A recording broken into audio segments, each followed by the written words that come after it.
तो भैया तोड़ मरोड़ की राजनीति बिहार में पैर फैलाना शुरू कर दी है। जी हाँ, हम बता दें अभी हम लोग आरजेडी कार्यालय में मौजूद हैं। राष्ट्रीय जनता दल के ऑफिशियल जो कार्यालय है वहाँ मौजूद हैं। वहाँ पर आरजेडी के जो प्रदेश अध्यक्ष हैं मंगनी लाल जी वो आए हुए हैं। कुछ लोकल लीडर्स हैं, वाद संवाद चल रहा है और उसी के साथ आरजेडी कार्यालय में जो भीड़ है वो लोग आप देख ही सकते हैं कि आरजेडी में भी अच्छी खासी भीड़ है, आवाजाही लगी हुई है। और वहीं अगर बीजेपी कार्यालय की बात करें तो वहाँ भी आवाजाही लगी हुई है। क्यों? क्योंकि भैया कहीं ना कहीं जो टिकट की होड़ चल रही है वो या तो आरजेडी से चल रही है या तो बीजेपी से चल रही है। क्योंकि हम पहले भी आपको बता चुके हैं कि जेडीयू का सिस्टम थोड़ा सा गड़बड़ाया हुआ है। खैर, हमने स्टार्टिंग में बोला था कि तोड़ मरोड़ की राजनीति, तोड़ मरोड़ की नीचे गिराने की तुच्छ राजनीति कहें या कूटनीति कहें, कौन सी राजनीति कहें, वही चल रही और शायद बिहार में होने वाली है। पूछिए क्यों? हम ऐसा इसलिए बोल रहे हैं क्योंकि आरजेडी के जो सुप्रीमो हैं लालू प्रसाद यादव जी और उसी के साथ साथ तेजस्वी यादव जी, जो कि मुख्यमंत्री का चेहरा हम कह सकते हैं इनडायरेक्टली या डायरेक्टली। खैर, औपचारिक अभी तक कोई लेटर जारी नहीं हुआ है कि वो सीएम का ही चेहरा है, मगर लालू यादव, तेजस्वी यादव और राबड़ी देवी जी, मुख्यतः तीन लोग लैंड फॉर जॉब केस की सुनवाई होगी राउज वेन्यू कोर्ट में, और जहां पर तीनों लोगों को मौजूद होना पड़ेगा। और सिलसिला क्या है? Land for job. Land for job के केस में 13 अक्टूबर को फैसला आना है, जिसमें तेजस्वी यादव, लालू यादव और राबड़ी देवी जी को मौजूद होना पड़ेगा दिल्ली की राउज वेन्यू कोर्ट में। हम बता दें आपको, ये जो मामला है लैंड फॉर जॉब वाला, अगर इसको थोड़ा सा जाने तो 2004 से 2009 के बीच जब लालू प्रसाद यादव जी रेलवे मंत्री थे तो कहा जाता है, आरोप लगाया जाता है लालू यादव जी पर कि उन्होंने लोगों को नौकरियां दी थी रेलवे में और ज़मीन ली थी बदले में।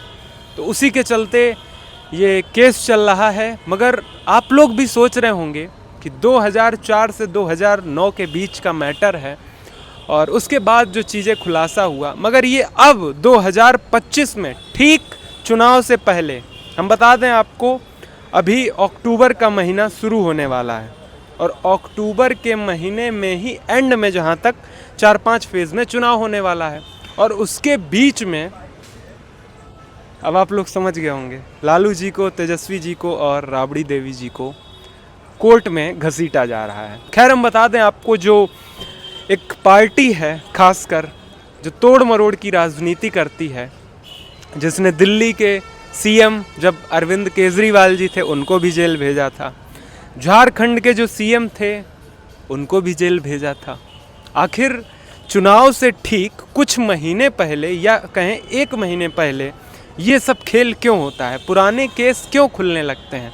क्या वही समय लगता है केस खुलने के लिए? खैर, बता दें आपको, भारत सरकार में इस समय बीजेपी की सरकार है, मोदी जी की सरकार है और ईडी सीबीआई का जो शिकंजा है वो कहीं ना कहीं ओपोजिशंस के लीडर पर कसा जाता है।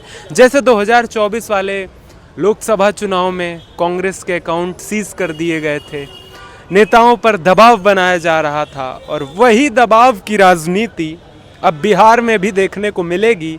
1 महीने बाद भैया चुनाव हैं, मगर उससे पहले जो मुखिया हैं आरजेडी के, उन तीनों लोगों को कोर्ट घसीटा जा रहा है और इस पर क्या फैसला आता है ये भी देखना काफ़ी अहम होगा और दिलचस्प होगा। क्यों? क्योंकि भैया अगर बिहार की बात आती है तो सबसे पहला अगर किसी सीनियर लीडर का नाम आता है तो वो है लालू प्रसाद यादव और उनकी पार्टी, जो कि बिहार की सबसे बड़ी पार्टी है। 2015 में भी थी, 2020 में भी है और आगामी विधानसभा चुनाव में हो सकता है कि बड़ी पार्टी बन भी जाए फिर से, या हो सकता है सत्ता में भी आ जाए। क्यों? क्योंकि भैया जो अभी तक हम लोग देखते आए हैं, सीटों का बंटवारा से लेके जो उम्मीदवार जीत रहे हैं उनके पास कुछ खास ठोस मुद्दे नहीं थे, मगर अब राजनीति करने के लिए तेजस्वी यादव के पास भी एक टाइम पीरियड था 17 महीने का, जिसमें उन्होंने बहुत सारी नौकरियां दी, जिससे यूथ की नज़र में जो जेंजी हैं उनकी नज़र में एक अलग इमेज क्रिएट हो गई तेजस्वी यादव की। तो कहीं ना कहीं बहुत सारे कारण हैं और राजनीति में उलटफेर तो चलता ही रहता है। खैर, अगर हम बात करें जेडीयू की, अगर हम बात करें बीजेपी की, तो वहाँ भी अपनी अपनी राजनीति चल रही है, अपने अपने अनौपचारिक औपचारिक मीटिंगें चल रही हैं। और जैसे आप लोग देख रहे हैं कि राजद कार्यालय में भीड़ है, कुछ वैसी ही भीड़ बाकी कार्यालयों में भी है। लेकिन अंततः मैं एक ही बात बोलना चाहूँगा कि ऑपोजिशन को वीक करने के लिए या फिर वो चुनाव में अच्छे से प्रचार ना कर पाएँ, इस वजह से ईडी और सीबीआई और कोर्ट कचहरी ये सारी चीज़ें ठीक चुनाव से पहले होती हैं, जो कि बहुत ही ज़्यादा सोचने वाला विषय है और समझने वाला विषय है। कहीं ऐसा तो नहीं जो अपोजिशन इस देश की जनता की रीढ़ की हड्डी बोली जाती है, उसको तोड़ने में ये सरकारें लगी हुई हैं। खैर, हम बता दें आपको, बिहार में डबल इंजन की सरकार है। नीतीश कुमार जी मुख्यमंत्री हैं, सम्राट चौधरी और विजय सिन्हा जी डिप्टी सीएम हैं, जो कि बीजेपी से हैं।